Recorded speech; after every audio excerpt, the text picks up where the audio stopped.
Bayangkan kalau kamu sedang berada di rumah teman kamu, lalu dari belakang kamu dipukul oleh temanmu itu dengan menggunakan linggis sampai mati. Tubuhmu dipotong-potong, lalu diceburkan di kolam ikan.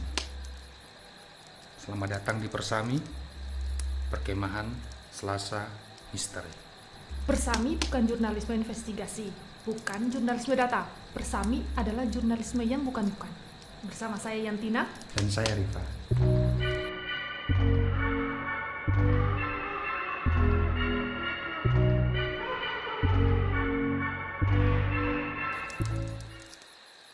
Yantina, kamu ingat nggak di tahun 2008 itu ada peristiwa yang bikin heboh? Apaan tuh? Pak Harto meninggal? Oke, itu heboh, tapi ada yang lebih menggemparkan.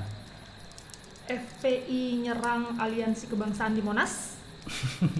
Nggak, bukan. Ada yang lebih heboh. Ini deh. Kalau aku bilang Jombang, apa yang ada dalam pikiran kamu? Kota Santri? Bentar. Jombang 2008. Kasus Rian Jombang ya? Yep. Iya sih, itu emang heboh tahun 2008.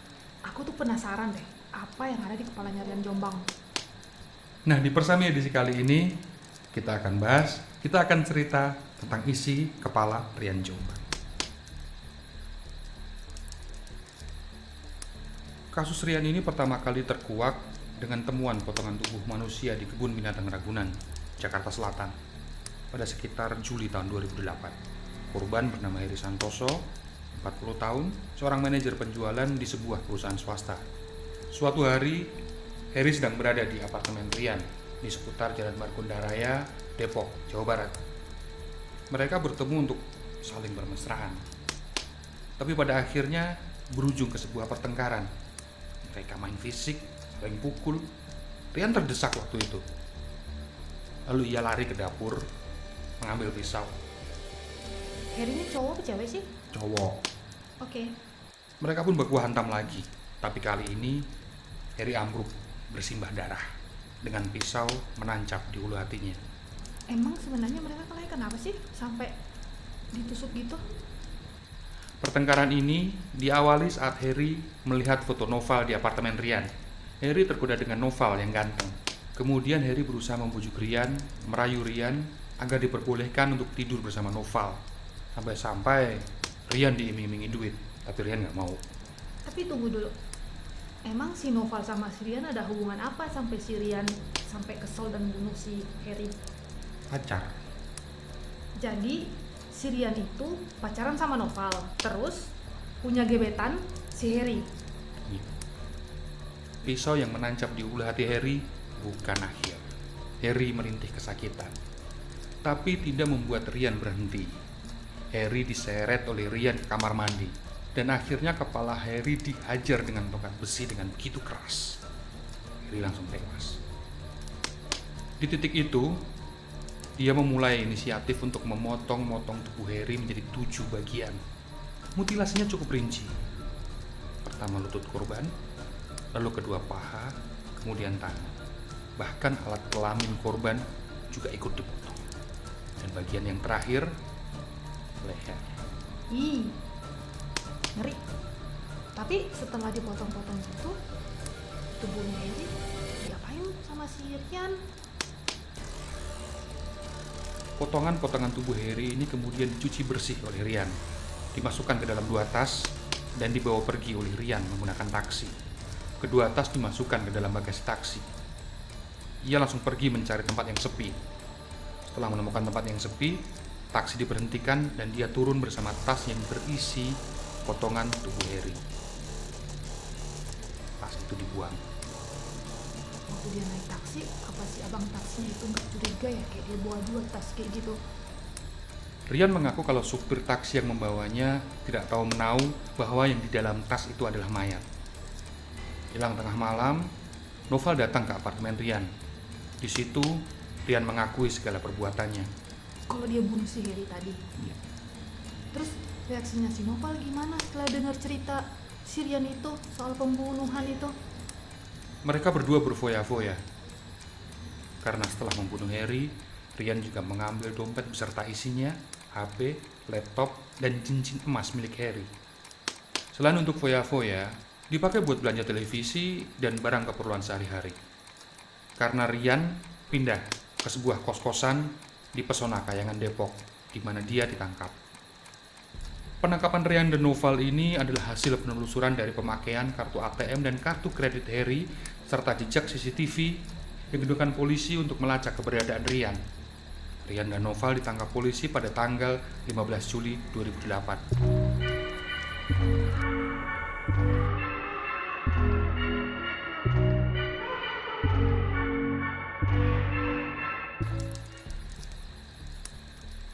Rian mempunyai nama asli Ferry Idam Heniansah, lahir di Jombang, Jawa Timur pada tanggal 1 Februari 1978. Bintangnya Aquarius nih. Ya, terus kenapa? Apa? Rian adalah bungsu dari 2 bersaudara. Sejak kecil, ia berpisah dari kedua orang tuanya sebab ia ditempatkan di sebuah pondok pesantren. Ayahnya juga bukan ayah kandung, nah ibunya sudah menikah lagi. Hingga usia SMP, Rian dikenal supel, banyak teman, pintar, dan aktif di berbagai kegiatan kesenian di sekolahnya. Tetapi pada saat SMA, ia semakin labil. Ia sering berpindah-pindah sekolah.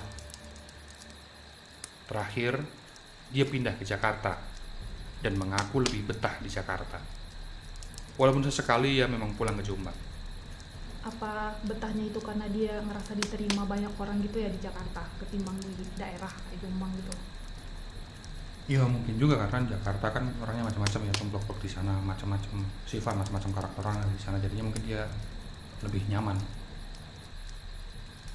Sifat Rian yang supel ini, supel, pintar, aktif, mempunyai banyak teman, membuat tidak ada satupun yang menyangka Rian adalah seorang pembunuh berantai. Kasus mutilasi Harry adalah kasus pertama yang terungkap oleh polisi. Yang pertama terungkap, bukan yang pertama kali dilakukan oleh Rian. Bentar. Dia udah bunuh berapa orang sih? 8 apa 7 bukan? Lebih. Sejak tahun 2007, ia sudah membunuh 10 orang. 11 dengan Harry. Bayangkan, dalam waktu setahun, ia telah menghabisi 11 nyawa orang. 10 orang itu semuanya di Jakarta atau di mana? Hanya kasus Harry yang berlokasi di Jakarta. 10 yang lain terjadi di Jombang, terkubur di halaman rumahnya di Dusun Maijo, Desa Jatiwates, Kecamatan Tembelang, Jombang. Korban pertama Rian adalah Guru Setio Pramono alias Guntur, asal Nganjuk. Pada waktu itu usianya baru 27 tahun. Rian tidak merinci bagaimana ia dekat dengan Guntur. Keluarga Guntur pun tidak menyangka bahwa Guntur menjadi korban kesadisan Rian. Sebab selama ini Guntur adalah pria baik-baik. Guntur inosen. Dia tidak melakukan kesalahan apa-apa. Juli 2007. Tanggalnya Rian sudah lupa. Saat itu Guntur sedang berkunjung ke rumah Rian. Rian menceritakan bahwa ia membunuh Guntur saat Guntur sedang berada di dekat kamar mandi. Senjatanya adalah linggis yang dipukulkan secara amat keras ke tengkuk Guntur. Guntur meninggal seketika. Rian kemudian mengangkat mayatnya ke sebuah lubang bekas kolam keliling, sekitar 15 meter dari kamar mandi. Ih, nggak kebayang main ke rumah temen, nggak ada hujan angin, dibunuh pakai linggis. Kalau di film-film thriller gitu kan biasanya pembunuh berantai itu ada kayak polanya gitu, kayak di The Chaser gitu yang bunuhnya selalu pakai palu, atau Seven yang bunuhnya itu berdasarkan 7 dosa manusia. Nah, udah nonton kan? Nah, kalau si Rian itu ada pola atau patternnya gitu nggak? Rian selalu menyasar kepala korban, memukul kepala korban dengan cukup keras dengan menggunakan tongkat besi seperti linggis. Selain itu, sebagian besar korban bertemu Rian pada waktu pertama kali di luar kota, Surabaya misal. Dari pertemuan awal, kemudian Rian memikat para korbannya. Korbannya tidak semua laki-laki. Nanik Hidayati misalnya, seorang perempuan berusia 31 tahun, dan anaknya yang baru berusia 3 tahun, Sylvia Ramadhani Putri. Setelah korban terpikat, Rian mengajak mereka ke rumahnya di Jombang. Pembunuhan dilakukan di dalam rumahnya usai mereka melakukan hubungan seksual yang ditutup dengan merampas barang-barang berharga milik korban. Dan setelah itu, Rian menunggu saat yang tepat untuk mengubur mayat korban. Biasanya dilakukan malam hari, agar tidak diketahui oleh tetangga sekitar. Tapi yang buat heran ya, dari sekian banyak aksinya si Rian itu, gak ada yang tahu dan gak ada yang curiga. Korban yang berasal dari kota lain membuat kasus ini menjadi sulit terlacak, walaupun beberapa korban telah dilaporkan hilang ke polisi. Tetapi polisi pernah sekali menginterogasi Rian. Kasus yang mana tuh? Kasus Ariel Sumbah Sitanggang. Ariel adalah warga Depok yang saat itu berusia 34 tahun. Kasus hilangnya Ariel ini membuat Rian sempat dimintai keterangan oleh polisi. Sebab Ariel bilang ke orang tuanya bahwa dirinya diajak oleh Rian untuk berkunjung ke Jombang. Tapi Rian adalah seorang yang sangat manipulatif. Ia bisa meyakinkan petugas jika dirinya bukan orang yang berbahaya, apalagi pembunuh sadis. Dan akhirnya Rian lepas. Setelah kasus mutilasi Heri terungkap, barulah polisi memeriksa Rian dengan lebih intensif. Di situ ia tidak bisa berkelit lagi. Rian akhirnya mengaku mengajak Ariel ke rumahnya di Jombang dan dibunuh di sana. Dan malam hari itu pula mayat Ariel dikubur di pekarangan di belakang rumahnya. Pada awalnya Rian mengaku di lokasi penguburan hanya ada satu mayat, yaitu mayat Ariel, di dekat septic tank katanya. Tetapi setelah polisi menggalinya, ada 3 mayat lain yang terkubur di situ. Sadis. Oke, ini pertanyaan penting. Mengapa Rian membunuh? Apa motifnya? Pihak kepolisian dan para ahli menyimpulkan, pertama, motif materi. Rian ingin menguasai harta korban. Ini menjelaskan kenapa Rian selalu merampas harta korban setelah dibunuh. Kedua, faktor cemburu yang dikombinasikan dengan sikap psikopatik. Rian mempunyai ciri-ciri seorang psikopat. Sangat manipulatif, sangat mudah untuk berbohong, mudah tersinggung, sangat sensitif, bisa tiba-tiba menjadi sangat agresif, dan memiliki egosentris yang sangat tinggi.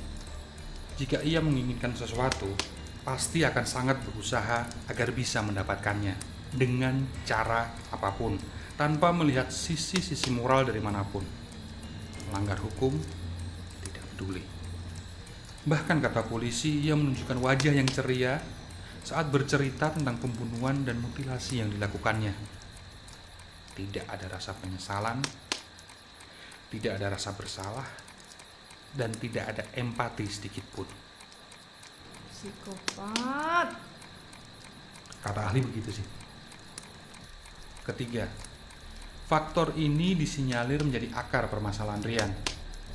Rian kecil sering menjadi korban kekerasan yang dilakukan oleh ibunya sendiri. Di sekolah, dia juga sering dibully karena gesturnya yang dibilang terlalu feminim. Menurut ahli, pengalaman menjadi korban kekerasan dari ibu maupun orang-orang sekitar itu ia pendam hingga akhirnya meledak saat dewasa. Dan Rian salurkan lewat hasrat membunuhnya. Karena satu aksi tidak ketahuan dan ditambah ia mendapatkan keuntungan secara materi, maka ia pun tidak bisa berhenti. Kekerasan dalam bentuk apapun, rumah tangga yang tidak harmonis, minim teladan, lingkungan sekolah yang tidak suportif tapi justru jadi sarang bullying akan menimbulkan dendam. Dan akumulasi dendam itu bisa saja disalurkan ke tindakan destruktif saat orangnya dewasa, termasuk menjadi seorang pembunuh berantai. Eksekutif produser Heru, produser Dio dan Ivan, penulis skrip awal, dan saya Yantina. Saya Rifa. Sampai jumpa di Persami selanjutnya.